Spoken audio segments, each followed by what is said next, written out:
Hello दोस्तों, good morning. स्वागत है आपको मेरे यूट्यूब चैनल ऐसे ब्लॉग में। गाइज, आज है हरितालिका तीज और हरितालिका तीज को आप सबको ढेर सारी शुभकामनाएं। और ये रहा मेरा तीज का पहला ब्लॉग। मैं आपको इस सब में दिखाऊंगी कि मैं क्या क्या पहनने वाली हूँ और हमारे यहाँ क्या क्या रीति रिवाज होती है, क्या क्या रस्में होती हैं। तो मैं ये ब्लॉग में आप सबको दिखाऊंगी, बताऊंगी। तो मेरी वीडियो को एंड तक ज़रूर देखिएगा। तो गाइज, अभी मैं आ गई हूँ छत के ऊपर और अभी हल्की हल्की बारिश भी हो रही थी, हवा भी चल रही थी। मौसम काफ़ी अच्छा किया था कि चलो व्रत किए हैं तो भूख प्यास उतनी लगेगी नहीं। और अभी मैं यहाँ तोड़ रही हूँ फूल, और ये फूल पौधे जो है वो मेरी सासू माँ लगाई हैं छत के ऊपर। और दोस्तों, बहुत लोगों ने मुझे कमेंट भी किया था कि आप कहाँ की रहने वाली हो और कहाँ रह रही हो अभी।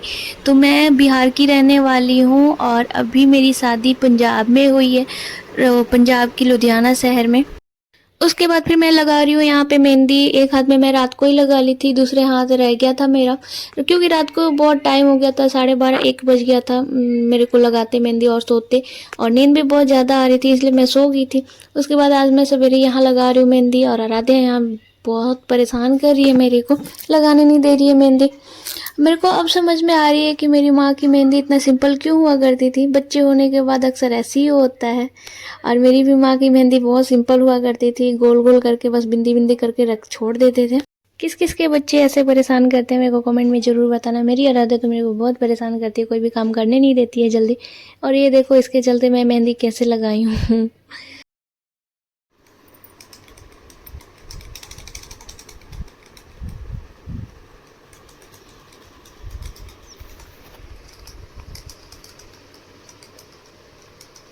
अरु, क्या है? क्या है? कैसा लगा? कैसा लगा?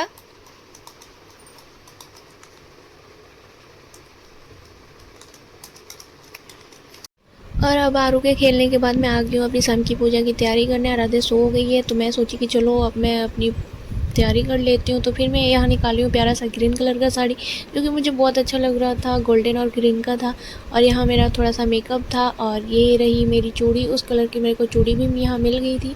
और फिर मैं सोची इसके साथ कौन से कड़े लगाऊँ जो मुझे अच्छा लगे। फिर मैंने डिसाइड किया ये कड़े, और ये कड़े बहुत अच्छे लग रहे थे इसके साथ। तो फिर मैं इसको रख दी यहाँ साइड, क्यों इस सारा सामान एक जगह में इकट्ठा करके इसलिए रख दी ना कि उस टाइम मेरे को पहनने में आसानी होगी। मेरे को कहीं ढूंढना नहीं पड़ेगा कि कौन सा सामान मैं कहाँ रखी हूँ, क्या करना क्या नहीं करना।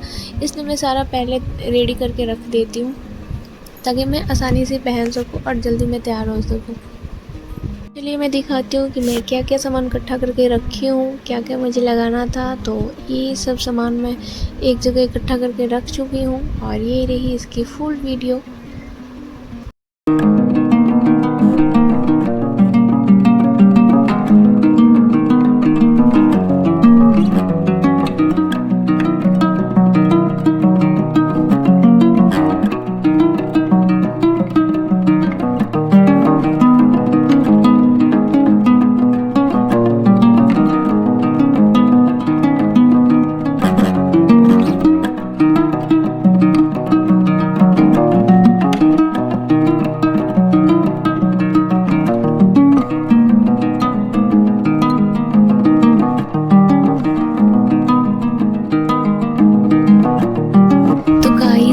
फाइनली रेडी हो चुकी हूँ, और मैं कुछ इस तरह से लग रही हूँ।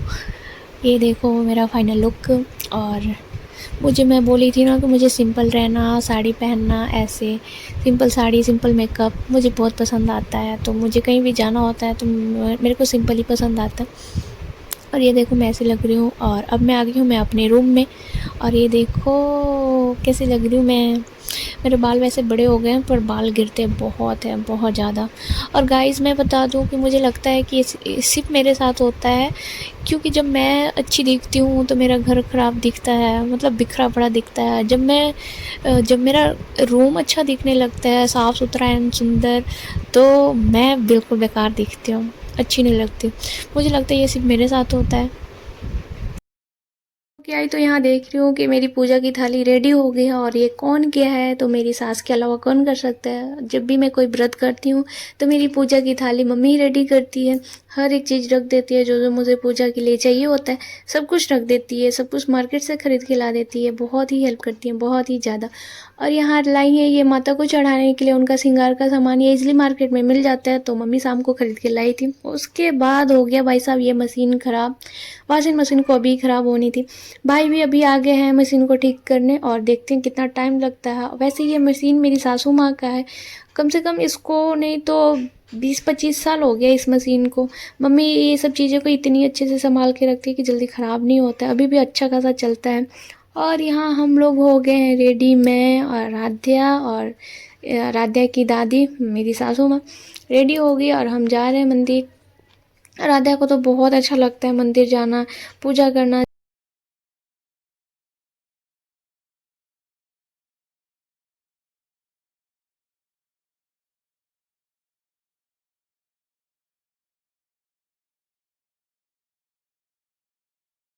पहाड़ों पर शिव जी की दरबार की शोभा बढ़ा रहे थे।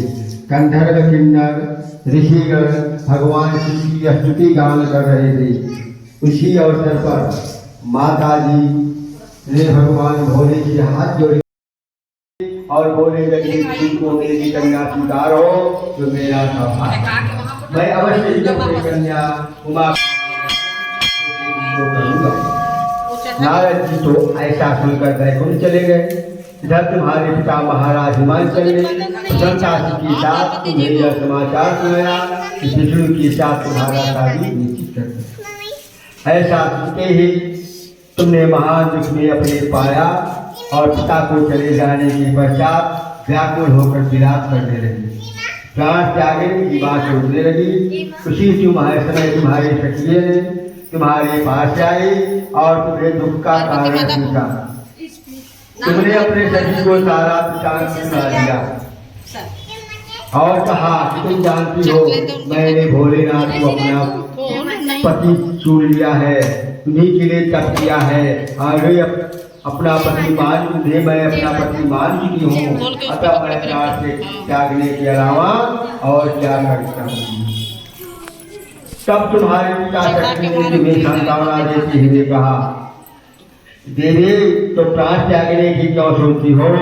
मैं तुम्हें ऐसे स्थान पर ले चलूंगी जहाँ आपको आपके पिताजी अथवा कोई न पहुँचे। वहाँ तुम तपस्या में तब तक ले रहना जब तक महेश्वर प्रसन्न हो और तुम्हारा वर्णन करना।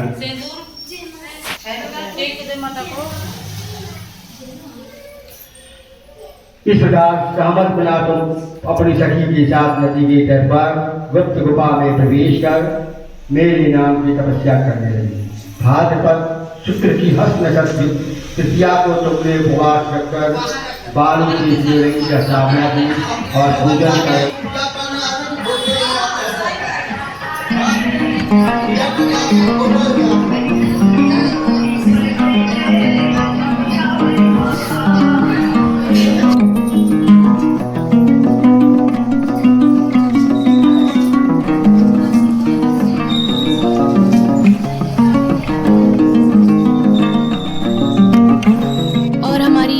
खत्म हो गई है, और थोड़ी देर बैठ के यहाँ कथा सुन रहे थे, और उसके बाद निकल रहे हैं घर के लिए। चलिए, और आराध्या है कि यहाँ घर जाने के लिए नाम नहीं ले रही है। तो चलिए गाइस, मिलते हैं आपसे नेक्स्ट ब्लॉग में। तब तक के लिए बाय बाय।